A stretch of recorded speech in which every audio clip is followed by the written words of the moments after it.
Oi, Ana, tudo bem? Oi, tudo bem, Fran? E você? Tudo certo. Queria te agradecer, tá? Primeiramente, por você disponibilizar o teu tempo aí, né? Para compartilhar com a gente a sua experiência na Itália, né? De estudo e de trabalho.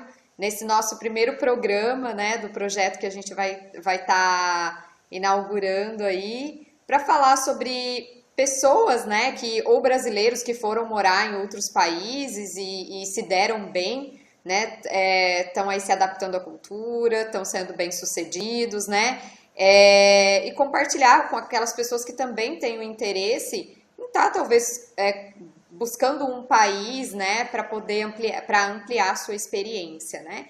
Então, eu agradeço aí a oportunidade de estar entrevistando você, inaugurando esse programa com você.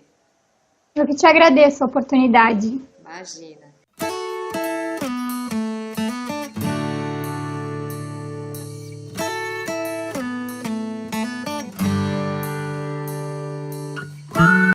Então, a Ana se formou em design industrial, né, Ana, aqui em Santa Catarina. Foi até Isso. assim que a gente se conheceu, né? E aí tá há mais de 3 anos aí na Itália. Acabou de ter uma formação, um mestrado, né, em Innovation Management. Bem legal aí. E uma experiência, né, bem interessante, né, Ana, aí na área da indústria que você conseguiu entrar, né, para projetos que são projetos importantes hoje, que a indústria brasileira já vem falando muito, né, os conceitos da indústria 4.0, conceitos Lean, né, e eu acho que vai ser bem bacana aí nesse bate-papo você passar não só a sua experiência de trabalho, mas a sua vivência também na Itália e como você Uhum. chegou até aí, né, Ana? E fala um Sim. pouquinho pra gente, assim, Ana, o que que fez você buscar uma oportunidade fora do país, né? E por que a Itália? Então, eu acho que, primeiramente, a busca por conhecimento, por a possibilidade de conhecer uma cultura nova. Claro, se você já estudou no Brasil, eu sempre digo, é melhor já estudar no Brasil e depois vir para cá já com o nível da língua já de intermediário e avançado para chegar aqui e já conseguir falar bem, né, para conseguir se comunicar. Claro, a valorização no currículo, né, que a gente sabe que é de uma grande importância. Legal, Ana. E a Itália, na verdade, foi porque eu primeiramente fiz um intercâmbio em 2011, quando eu estava fazendo a graduação. Aham. Era um acordo bilateral entre a minha universidade no Brasil e a universidade aqui na Itália. Ah, Então, foi legal. uma oportunidade de conhecer a Itália através do intercâmbio mesmo de estudo na universidade. Tá. E quando você fez esse teu primeiro estágio na universidade, né? E essa parceria que tinha entre a universidade e a Itália, ele teve custo para você?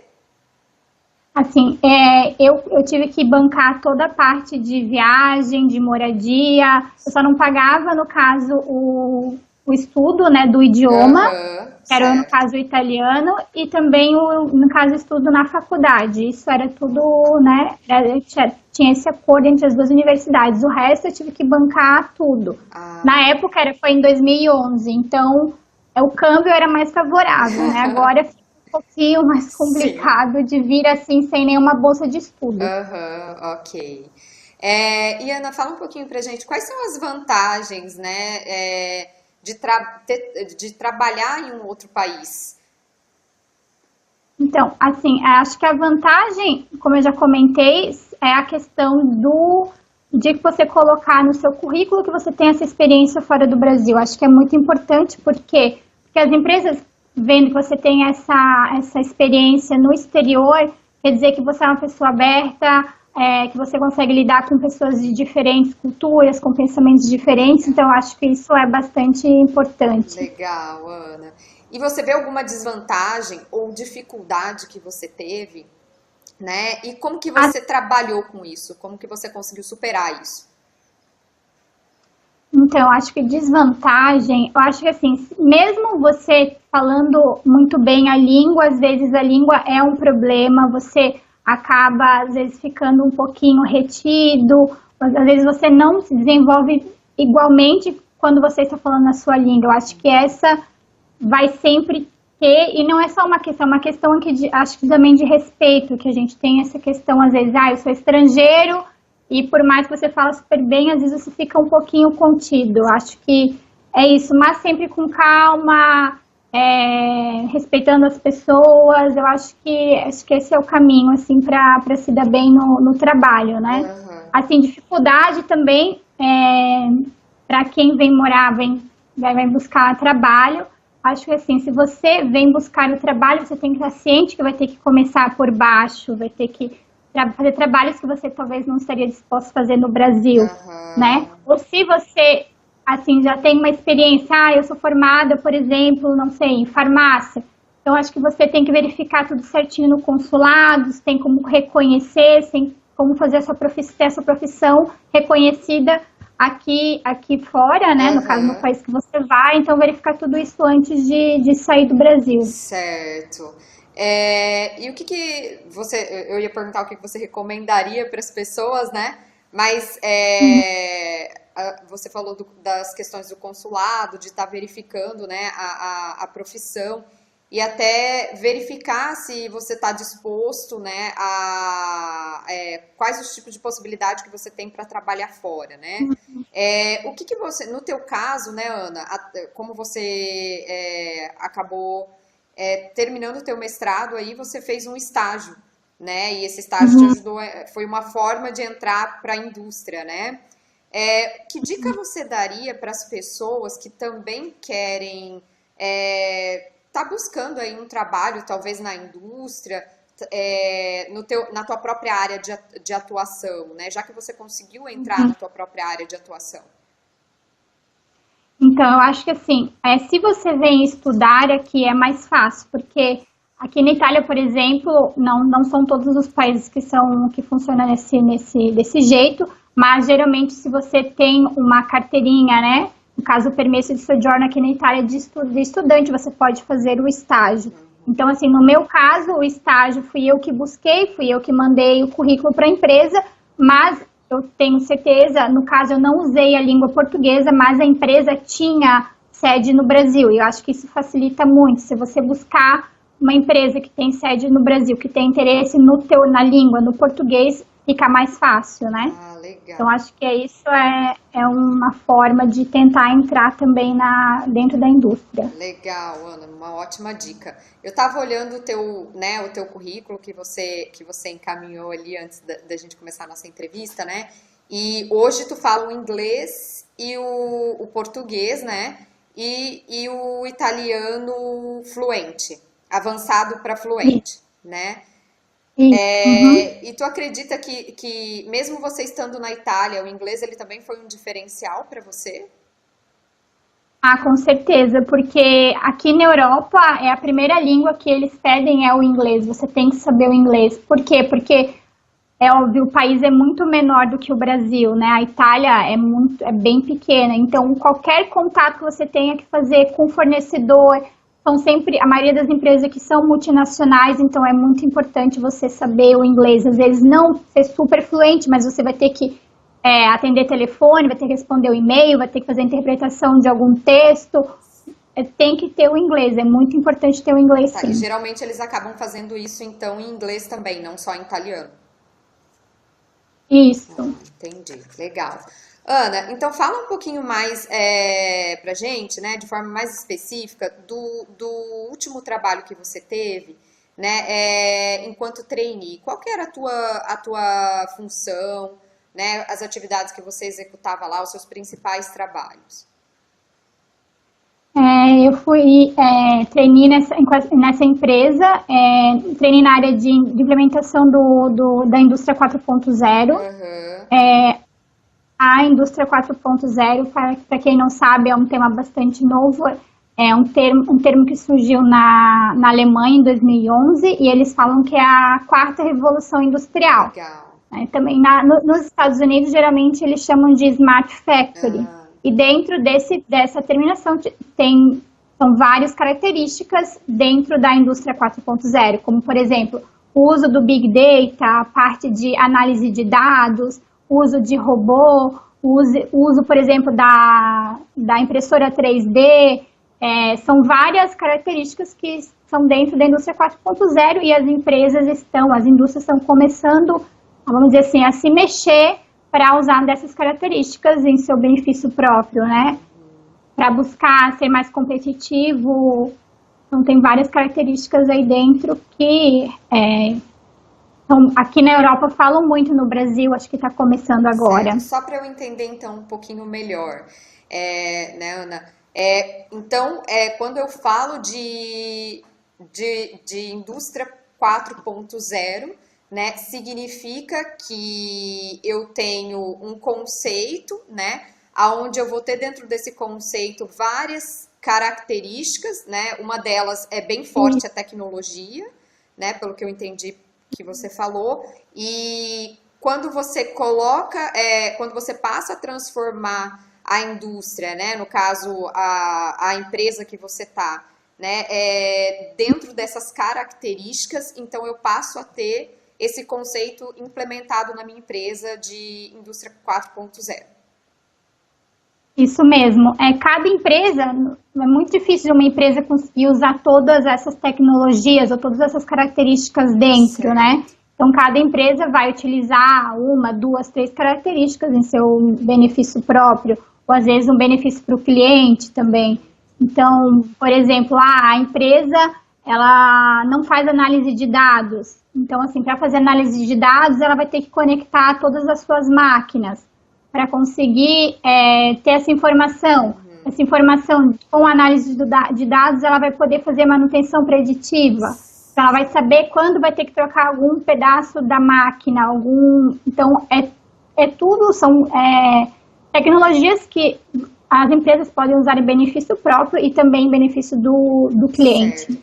Então, quando você fala essa análise de dados, ela seria toda automatizada? Isso, a ideia da indústria 4.0 também é eliminar o trabalho manual. Entendi. No caso, o uso de folhas, transformar tudo em processo automático, porque a gente sabemos que tudo que a gente faz manualmente, uma pessoa, é possível ter erros, né? Então, também as questões de eliminar os erros. Ah, ok, legal. Ana, e qual que era o teu papel, assim, né, dentro tu trabalhava em uma indústria que produzia máquinas, né? Isso. Certo. E qual que era o teu papel ali dentro? Então, eu era trainee, eu fazia parte de gestão de projetos, eu trabalhava dentro do departamento Operations, que é mais voltado para chão de fábrica, no caso, né? Então, a gente fazia essa pesquisa das novas tecnologias, criação de banco de dados também com relação a esse projeto. Fizemos também a parte de mapeamento de processo. Por quê? Porque a gente tem que fazer um estudo do estado atual da empresa para daí sim fazer um roadmap do projeto, qual que vão ser todas as iniciativas que vão ser feitas até, né, conseguir chegar ao objetivo final do projeto mesmo. E depois a manutenção, porque não é só chegar no objetivo, depois você tem que manter, né, isso.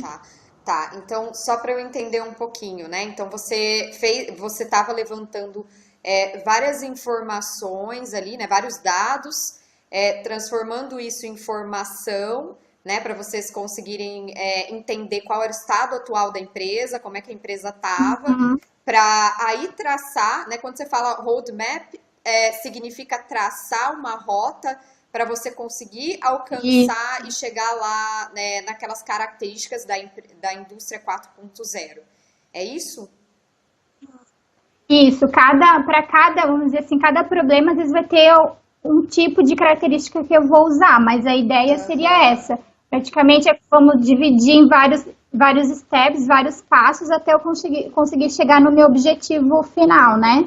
Primeiro eu vou identificar qual que é o meu problema, depois eu vou fazer um estudo de problema, fazer mais análise mais aprofundada, depois eu vou verificar quais fornecedores, qual tecnologia que eu poderia usar para resolver esse meu problema dentro da indústria 4.0, né? Então, Desculpa. Desculpa, acabei te cortando. Então, seria quando você fala, né, da indústria 4.0, ela sempre, então, tá ligada à tecnologia. Tá, ela está sempre ligada à tecnologia. Né? Ou é você usando o robô, ou você usando análise de dados, ou usando a parte de Big Data, a parte de Cloud, que é toda a parte de, né, armazenamento de dados, que depois esses dados vão ser analisados. Tem vários estudos que foram feitos que as empresas elas fazem extração de dados, de muita informação, mas elas não fazem a análise, elas não usam isso em benefício próprio. Então, é uma tendência que cada vez mais as empresas vão fazer mais análise para benefício próprio. Muito legal, Ana. Está bem relacionado também ao conceito de gestão do conhecimento, que agora no Brasil tá bem forte, assim. Bem legal mesmo, né? E me diz uma coisa, né, Ana? Como é que é a relação... Você já chegou a trabalhar aqui no Brasil também, né? E como que é a relação hierárquica, né? Porque aqui no Brasil, a gente, dependendo aonde você está trabalhando e o tamanho da tua empresa, existe isso vem mudando, mas existe assim uma hierarquia bem extensa, né? Então tem lá o líder de time que está na parte mais operacional, depois vem o supervisor que cuida do líder de time, né, o gerente que cuida do supervisor, do líder de time, do operador, aí o diretor, aí o presidente, né? E como é que funciona a relação hierárquica na Itália e nessa empresa que você trabalhava? Então, é mais ou menos parecida com o Brasil mesmo, assim, não, pelo menos na experiência que eu tive, ela é bem parecida. Como é uma empresa multinacional, vai ter o estagiário, vai ter o analista, vai ter as pessoas que fazem mais a parte operacional, vamos dizer assim, né? Mas depois vai ter praticamente um líder, ou um supervisor, um gerente, e às vezes ele já é em nível global. Certo. Então, assim, às vezes tem encontros de todos os gerentes globais daquele departamento. E, óbvio, depois vai subindo de cargo, mas geralmente de um nível hierárquico para cima, eles são todos em níveis globais, né? Eles têm o conhecimento de praticamente, não tudo que acontece em todas as outras filiais no mundo, mas eles fazem encontros para trocar ideias, mas é bem parecido com o Brasil mesmo. E me diz uma coisa, Ana, em relação à liderança, né? O que eu quero dizer com isso? Porque às vezes isso acaba ficando um pouco confuso para as pessoas, né? Então a gente tem a relação de nível hierárquico na empresa, que é a nomenclatura, né? Se vai ser supervisor, gerente, quantos níveis eu vou ter numa empresa. Eu vou ter o gestor, né? Que é aquela pessoa que vai gerenciar, né, os processos. E eu vou ter processos e pessoas, né? E eu vou ter a liderança, né? Que está muito mais relacionado. Não quer dizer que uma pessoa que é gerente, ela vai ser um líder, né? Porque a liderança, ela está muito mais relacionada a aspectos comportamentais, aspectos emocionais, né? A questão mais pessoas mesmo, né? E como é que é isso na Itália, né? É muito diferente do Brasil? Como é que funciona? As pessoas são voltadas a essas questões comportamentais, se preocupam com isso? Como é que você vê? Olha, até uma questão não é completamente relacionada, mas na experiência que eu tive, contato com as pessoas que eu tive, é uma questão com o funcionário, por exemplo, a ginástica laboral. Até as pessoas que eu tive contato, ninguém faz dentro da empresa, né? Que eu sei que no Brasil muitas empresas fazem, assim. E no meu caso, eu tinha uma relação bastante aberta com os meus chefes, no caso, e o chefe do meu chefe, que era um líder bastante importante já no nível global. Então, eles eram bastante abertos até para escutar a ideia de um nível mais baixo, no caso de um estagiário, de um analista. Porque aqui na Itália eles têm essa dificuldade, assim, por exemplo, até na universidade você vê que tem um respeito muito maior pelo professor, é bem diferente. A mesma coisa também acontece nas indústrias, assim, na empresa.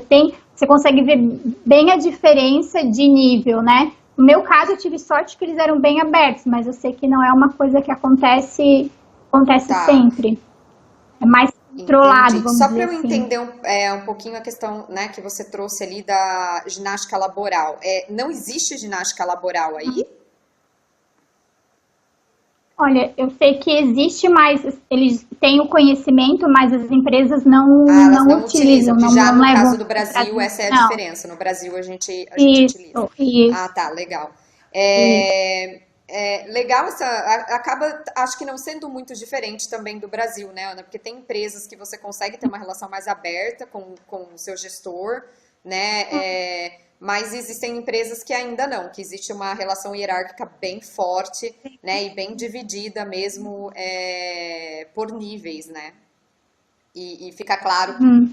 Eu até talvez acho que, no meu caso, meu projeto, como é um projeto muito novo, uma temática muito nova, eles estão mais abertos a ideias, Aham, né, das pessoas sim. jovens, assim. Então, acho que também era um caso Ah, legal, específico. legal, Ana, obrigada. E Ana, me diz uma coisa, em relação à elaboração de currículo, né? É a mesma coisa do Brasil? É diferente a estrutura? Assim, tem muitas empresas que ainda pedem o currículo no modelo europeu, Certo. né, que tem o Europass, que eles Aham. falam. Mas já não são todas as empresas. As empresas, elas, aqui na Itália, sempre pedem currículo com Tá, foto. certo. E tem uma outra coisa que eu acho bastante engraçado, vamos dizer, diferente, que eles gostam de pôr a votação que você obteve no final da graduação. Então, isso é uma coisa que as empresas valorizam muito. Ah, você tirou nota máxima no final do curso. Então, assim, tem muita empresa, eles pedem, muita empresa é obrigatório você Tá, a colocar. votação seria E sua no Brasil, média nós final de vemos curso, é isso? média Ah, final, tá. Então isso mesmo. na Itália eles acabam valorizando bastante isso. No Isso Brasil a mesmo. gente acaba não olhando muito para isso, né? Para essas Ah, questões. E talvez sejam ah, questões até importantes, porque pode falar muita coisa, né? Sobre aquela pessoa, né? Hum, eu acho que também no mercado muito concorrido, então, Aham. quando o mercado é muito concorrido, eles acabam olhando até nessa questão, né, da média Entendi. final, vamos dizer Em assim. relação aos estudos, né, Ana? Eles exigem também pós-graduação, graduação, como é que é? Porque aqui no Brasil a gente tem uma exigência cada vez maior, né, por especializações, e aí as pessoas se especializam, chega uma hora que ficam caras demais para o mercado, e aí as pessoas acabam se frustrando, né?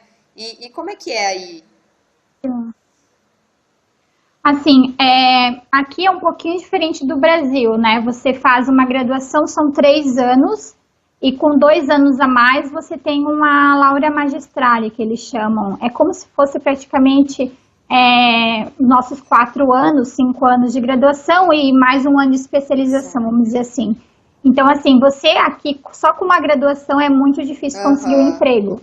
Você já tem que se submeter a estudar esses 2 anos, no caso, a mais, senão, depois desses 2 anos a mais, você tem que fazer mais uma certo. especialização, que é de 1 ano. Então, assim, é bem concorrido mesmo a questão do mercado de trabalho, de você ter só uma graduação, não Aham, basta, você tem que fazer esses 2 anos a certo. Se mais, especializar né? mais. E assim, também é engraçado que a gente vê uma busca por pessoas por fazer o Aham, doutorado, né? E não é às vezes porque tem essa ideia de, eu vou querer trabalhar na área acadêmica, vou ser professor, mas é mais uma necessidade, que como tem pouco certo. emprego, né?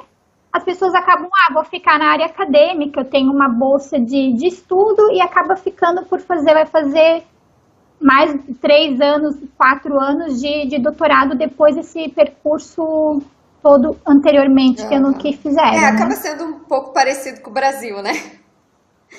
Acho que não é muito É, diferente nesse nível. Muita gente acaba optando pelo mestrado, né, e doutorado, ou por bolsas, ou por dificuldade de conseguir um uhum, trabalho, né, fora disso. Ana, e como você uhum. conseguiu a sua bolsa de estudo, né? Fala um pouquinho pra gente como é que foi isso.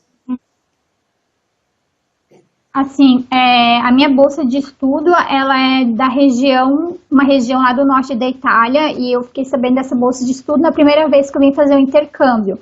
É uma bolsa para descendentes daquela região.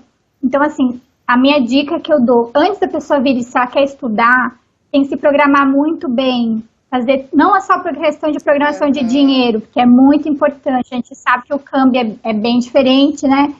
Tem essa desvantagem. Então, assim, pesquisar tudo certinho, já um ano antes ou 6 meses antes, dá uma pesquisada na internet as bolsas que tem, porque às vezes a bolsa não é integral, você não é que você não paga a faculdade, no meu caso, eu não pagava a faculdade, nem a moradia e ainda ganhava um dinheiro para Aham. me manter. Mas é muito difícil conseguir uma bolsa que Nossa, seja assim sim. completa. Então a pessoa tem que pesquisar mesmo e tem várias exigências que as universidades Certo. fazem, né? Então é bom pesquisar, se organizar sempre com muita antecedência, porque também a questão, depois deu tudo certo, consegui a vaga na universidade, mas preciso ir no consulado, tem a parte de visto, não é simples, não é rápido. A questão burocrática é muito importante se organizar Aham. com essa parte.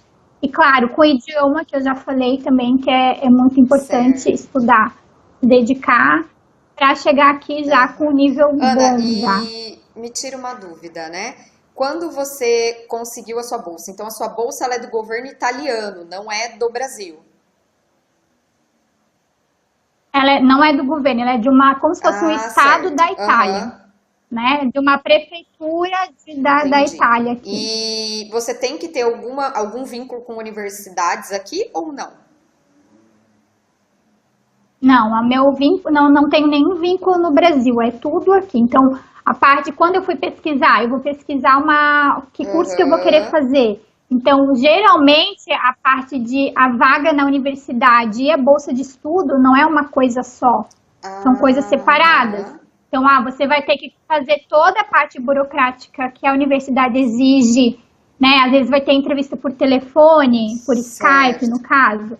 Você vai ter que mandar vários documentos e depois tem que correr atrás da bolsa, porque não é uma coisa Ah, tá. junta, vamos dizer assim. Não é que você tem a Uhum. vaga e tem a Então é como bolsa. se você fizesse uma matrícula numa universidade fora do país que você, né, você iria pagar, iria concorrer a isso e depois você foi atrás da Uhum, bolsa e você conseguiu essa bolsa integral. Legal. é Mas isso antes mesmo. disso você pesquisou Isso quais mesmo. eram os lugares que poderiam te dar uma bolsa integral. Com Uhum. certeza, com certeza, porque eu concorri a uma outra bolsa Certo. também, que não era integral, e acabei passando nas duas, e obviamente escolhi para aquela Aham. que era integral, né? Então, por isso que eu falo, você não tem que pesquisar muito, correr atrás, se organizar, porque com o tempo, quando você está com pressa, a parte burocrática é muito complicada, conseguir todos os documentos, tem que traduzir, tem que esperar, você depende do resultado, às vezes, da universidade, depende de uma posição do consulado, Legal. então é isso. Legal. Ana, como é que funciona, né, a questão de carga horária de trabalho, de férias, faltas, atestados? Geralmente é algo que no Brasil o pessoal reclama muito, né? Ah, a gente trabalha demais, 8, 9 horas por dia, às vezes, né? As férias são de 30 dias. Quando falta, se a gente tem atestado, a gente não precisa pagar aquele dia. Na Itália funciona do mesmo jeito?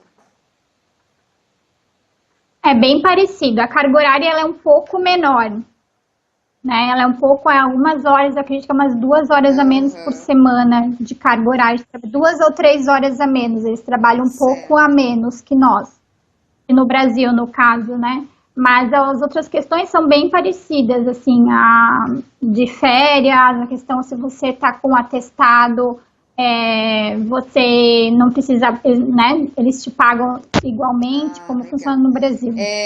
Ana, então pra gente ir. Opa! Caiu aqui. Imprevistos de entrevista, né? Pra gente Sim. ir terminando a nossa entrevista, né, Ana? Uma última pergunta que eu acho que todo mundo busca isso, né? Qualidade de vida e trabalho, né? Você hoje considera que você tem mais qualidade de vida que você teria no Brasil e por quê? Então, primeiro eu vou falar da parte de trabalho, situação de trabalho, e depois eu vou falar da Certo. qualidade de vida. Assim, a situação atual é bem complicada estou falando da Itália, mas em questão praticamente toda a Europa, tirando, vamos dizer, a Alemanha, que é um dos países aí líderes na economia mundial, mas é bem complicado. Então, depois que eles tiveram a crise, várias leis mudaram. As empresas, elas terceirizam praticamente tudo. Então, tem muita empresa que diz que tem 500 funcionários, mas, na verdade, 400 são terceirizados. E esses terceirizados são terceirizados por agências de emprego e que, às vezes, tem contrato de trabalho de 3 em 3 meses. Então, assim, por mais que a pessoa tenha experiência, não é nem só pelo fato de ser jovem, já vi acontecer isso com pessoas de 40 anos, 45, que têm uma bagagem de experiência bem grande, de estar nessa situação, de você ter um contrato de trabalho de 3 meses, de 6 meses, de 1 ano, e depois não tem, como no Brasil, não é que tem um seguro-desemprego. Não, você tem o contrato, terminou, você não tem nada. Então, assim, a situação é bem complicada. Eles aqui podem fazer estágio depois de formado, uma coisa que no Brasil a gente não tem. Então, assim, é bem complicado, está bem complicada a situação. Mas, claro, não quero desanimar ninguém. Quem tem vontade se programa, se esforça, se dedica, né? Busca aí, tem a internet hoje em dia. Também, se precisar, o meu contato também, estou aberta aí para ajudar quem precisar. Mas, com certeza, a qualidade de vida é muito boa, né? A questão de segurança, a gente sabe que no Brasil é bem complicado. Questão de saúde também. A saúde você paga, praticamente, você paga uma taxa no começo do ano e depois, dependendo da renda que você tem, você paga um percentual, por exemplo, dos exames de sangue, né? Então, vai por renda. Quando você faz essa carteirinha, vamos dizer, de saúde, você paga a taxa, você tem que comprovar a renda e conforme sua renda você paga os exames, paga a consulta, essa questão. Então, com certeza, é bem diferente do Brasil e para quem está buscando de qualidade de vida é muito boa. Mas, claro, tem que pesar com a questão do trabalho. Por isso eu quis colocar na balança, porque não adianta você ter qualidade de vida se você não consegue ter uma estabilidade, né, no emprego. Sim. Para pessoas renda, mais assim. aventureiras, né, que acabam não se organizando ou não tendo uma família, né, seria uma boa ideia aí ter essa experiência, né, Ana? Legal. Ah, com certeza. Ah, não, eu indico para todo mundo. Acho que experiência fora do Brasil que só acrescenta em todos os pontos da vida de uma pessoa, né? Tanto a parte profissional como pessoal, consegue valorizar coisas que nós não valorizamos, coisas pequenas. E qual foi, né, para a gente encerrar aí, uma pergunta que não estava combinado. Qual foi um grande aprendizado que você teve aí, que você vai levar para a tua vida toda? Eu acho que eu aprendi a ter muita paciência aqui. Você tem que ter muita paciência, porque por mais no meu caso, né, eu já estou falando super bem. Então, assim, você tem que ter paciência, porque as coisas vão demorar, vai ter burocracia, mas você tem que ter confiança e ter paciência que vai dar certo. Então, acho que é isso aí, ter paciência é uma característica, né, que eu tive que buscar aqui para ter a tranquilidade de saber que as coisas vão acontecer. Legal, é só Ana, se dedicar. muito obrigada. Eu acho que foi uma entrevista bem rica, Obrigada vai a ajudar um você. monte de gente aí, né? Até porque o Brasil tem uma ligação bem forte com a Itália, né, no sentido de cidadania. Então, quem tá com alguma dúvida, né, legal que você se colocou à disposição para entender até um pouco melhor do teu trabalho dentro da indústria, né, todas as experiências que você teve aí e que pode contribuir com alguma pessoa aqui no Brasil ou com até alguma empresa, né, que quer entender melhor sobre o seu trabalho aí na Itália, né? Mais sucesso para você então, tá, Ana? Muito obrigada novamente Muito obrigada e vamos nos também. falando, tá bom? Obrigada. Então, Com tá, um certeza. Muito beijão, até a obrigada. próxima. Tchau, Tchau. tchau. Beijo.